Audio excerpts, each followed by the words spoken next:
Jam wale mon bandiraɓe tedduɓe yeɓiyankoɓe yaw Piindi TV min calmini on ɗo mbawɗon wonde dundi babadama nde kala min bismi mon e kella gadan e roɓindu jayndi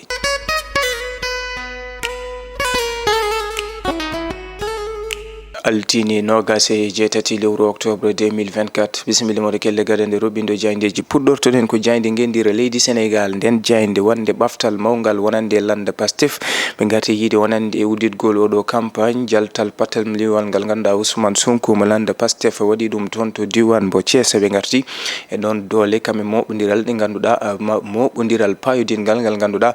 ɓen ganduɗa ko arɓe notade kanko mo ganduɗa ko candidat mo landa Pastef kono ɓe garti Amadou Ba taweteɗo toon to falde Guédiawaye hanki o Barthélémy Dias toon to biscuiterie e yoga e won landaji goɗɗi ɗi ganduɗa nana cari e wertago leydi Sénégal jaynde Rewmi quotidien ɓe garti ko les candidats à l'assaut des élections ɓe garti koye ɓen ɓe ganduɗa ko kay candidat ji ɗin subaɓe dental ɓe garti ɓen mabɓe kala nana ƴeewa wadde feere gam tigui wawde dañjeddade koytno e ɗin sumgoji jaynde li quotidien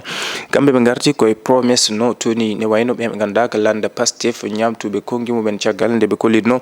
e on mo ganduɗa ko Ousmane Sonko kollidɗo ko yete ko transhumant en ɓen de ɓe gona bismaɓe e landa Pastef kono kadi ɓe cohlani liggodirde hay goto e mabɓe ɗum ɗon saabi li quotidien ɓanggini natal ɓe ɓe ganduɗa hande teskugol ɓen ɓe ganduɗa ko ummiɓe e alliance pour la république landa APR hande tawtoyɓe Ousmane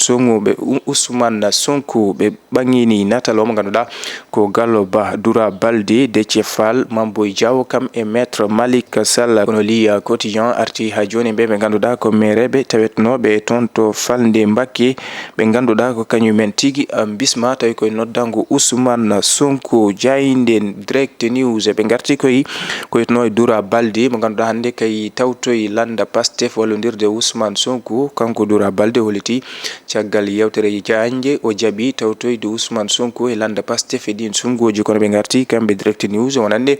Doura Baldé ko jalal mantindigal to banggue wonande ɗiɗo koyitno noon to banggue wonande dawrugol kono kadi ma ɗum wonan tippude fayodinde landa Pastef wawde dañde yimɓe haɓude tengtude toon to Kolda kono ɓe garti kamɓe direct news e ɓen mere ɓe ganduɗa ko toon to Mbacké falde Mbacké ɓe ganduɗa jaɓɓima ɗumen Ousmane Sonko gam wallodirde mumen e ɗiɗo sumgoji subaɓe dental jaynde l'observateur ɓe garti ko e yewtere yanjede ɓe mbaddi omo ganduɗa ko Aliou Sall miñiraɗo e omo ganduɗa kay tigui woni Macky Sall gonnoɗo hoorejo leydi Sénégal kanko Aliou Sall o arti e nden yewtere yanje kono o arti yiide je suis tout sauf rassuré kono ɓe garti e udditgol on campagne ɓe garti noon e omo ganduɗa ko Ousmane Sonko toon to banggue walla mbiyan mo diwan bo Thiès omo ganduɗa ko Amadou Ba holliti ala ko woni fartaŋe o so wona dañde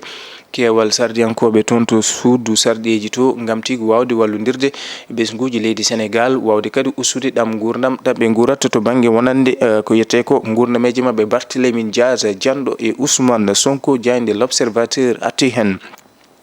ƴeewoyen jaynde tribune ɓe garti koye Bougane Gueye Dany mo ganduɗa gartuɗo de Wourossogui a Bakel o holliti ala fo ɗo ɓe tawi e o saaha mo nawanno ballal faabu toon to Bakel ɗo ni koyetno ko to banggue wonande ɓen ɓe ganduɗa ko kay tigui goni dispositif jogui ɓe nden kay kisal walla ɗo mbaɗi jalonné gam tigui rewidade kala koyetno noon e nden kay kisal cortège kanko hoorejo leydi ndi holliti ene hawimo holno cortège makko addi caɗele e cortège mo ganduɗa ko mawɗo leydi ndi e tuma tigui ndi ƴetti ko yete ko hélicoptère rewi ko dow ɗum ɗon noon ene tawi e jaynde tribune kono ɓe garti e Barthélémy Dias lance la bataille de Dakar ene tawi e jaynde tribune jaynde enquête ɓe garti ko e ko yitno to banggue polémique non respect à ko ɓe mbiyata ko appel à candidature ɗum ɗo noon ɗin konngoli halno ɗum ko jeeyaɓe landa Pastef ɗon ɗo ɓe jooɗi e jappere leydi ndi goto foof ma yen hoore mum kala kadi joguiɗo gandal e ɗin sengoji golle ma yiito hen hoore mum e yiide jaynde enquête ɗum ɗon kam laataki wadde ɓe garti noon e ɗiɗo banggue wonande ko yetno noon e ADM kam e PNDL ɗum ɗo kala ko marseji ɗi ganduɗa ala appel à candidature kono ɓe garti kadi e jofade mo ganduɗa ko Moussa Balla Fofana hayso tawi directeur mum de cabinet yalti yeddude ɗin tuumaji kono kadi ɓe garti e caɗele ko yetno ko e ARCOP jaynde enquête arti hen jaynde Walf Quotidien ɓe garti koye puɗɗogol oɗo campagne to banggue sukaɓe dental dettal be garti e dido nayi gay kokkoli di ganduda goto hen kala ene jarfo goddo walla won hen ni kambe kala be buri jarfade ko Ousmane Sonko Amadou Ba o arti koy odo régime mo ganduda ngudo lamu hande ko kanyum jogi lamu ngo holiti laabi koko yawtuno ko dum tigi bennata ha joni sibu non kewgol transhumant en e landa Pastef o mo ganduda ko Barthélémy Diaz o arti yide wonande to bange ben be ganduda ko lambe hande wonbe e ngudo lam be ganduda kaali ko heewi kono kadi nyamti kongi mumen Amadou Mam Diop jando e lamu o mo ganduda ko horejo leydi ndi Bassirou Diomaye Diakhar Faye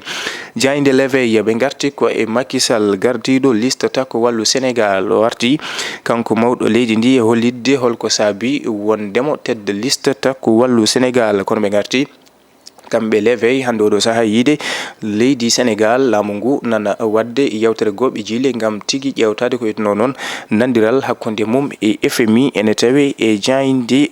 l'éveil kono be garti Barthélémy Diaz mo ganduda jando e Ousmane Sonko jainde le quotidien be garti ko e la guerre des quatre grands be garti kambe le quotidien ko e guerre hakkunde dido gay nay ko kolli be ganduda be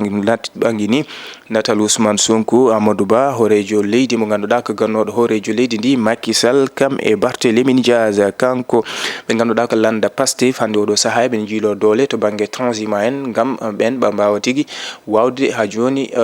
jaggudira mumen dañji dole ko etno e din sumgoji Amadou Ba holliti fartangi o ko ngam tigi wawde dañji sardiyankobe ton to bowal gendira leydi Sénégal Macky Sall o saha nanay peje ngam tigi dañji dole ko etno non e dido sumgoji de ganduda ko tawetedi e liste takko wallu Sénégal Barthélémy Diaz be ngate yide le quotidien kanyum ne hande do saha ne mantindi no fewi ha buri tingtude non e kuccindiral mum e Ousmane Sonko udirten ko jainde cioftal balli Revue Sport be ngarti ko e fukko koyngel engore maaje de leydi Sénégal to bangi ko mbiyata ko kan beach soccer leydi Sénégal ko kanyum tigi nawi on arara e potindiral mum hakkunde mum e leydi Mauritanie ko leydi Sénégal yalti hoore bowal kono be ngarti o mo gadoda ko Nicolas Jackson bido leydi Sénégal tawetedo ton to club mo Chelsea be ngarti e golle makko mantindidi do wadata ton to Chelsea bandirabe teddube yebiyankobe yaw Piindi TV ko dum woni ko min dobi no mon kelle mon kabaruuje subaka hande o min doko mon adi talata jango sa hawre wele dalla do e nden yo jam jogo min jogo mon on jaram